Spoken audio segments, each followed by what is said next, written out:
ધારીના માણાવાવ ગામે 4 પગનો આતંક. પરપ્રાંતીય ખેતમજૂરના 5 વર્ષના બાળક પર વન્ય પ્રાણીનો હુમલો.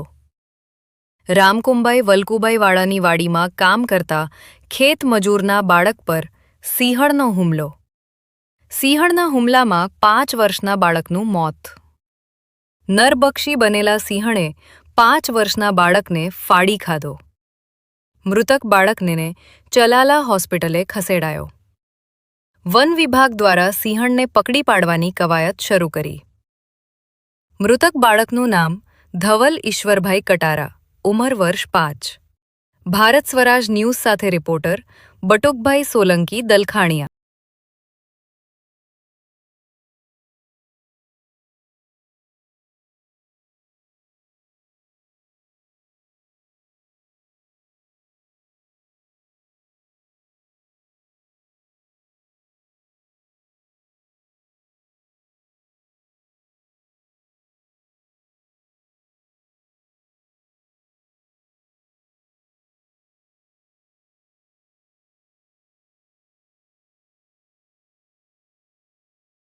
તમારું નામ, ગામ અને છોકરાને કઈ રીતે આજે ઘટના બની, કઈ જગ્યાએ બની, શું કહેશો?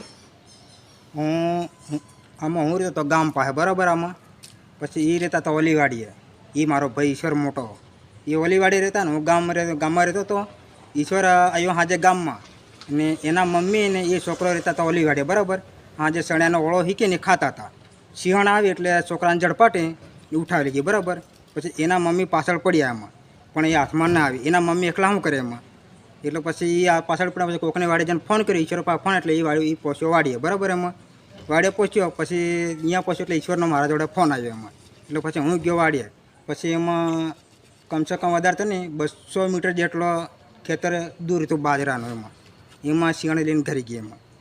પછી અહીંયા છોકરાનું નામ શું, છોકરાના બાપાનું નામ શું? છોકરાનું નામ કટારા ધવલભાઈ ઈશ્વરભાઈ છોકરાનું નામ હતું. તમારું ગામ કયું છે?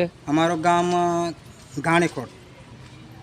આ ક્યાં ગામે આ બનાવ બન્યો છે? મણાવા ગામ. માળાવ ગામ. કેટલા વાગે બન્યું? કેટલા વાગ્યા? લગભગ 7:30 કે 7:30 8ના ગાળામાં એટલામાં હે લગભગ. ઓકે.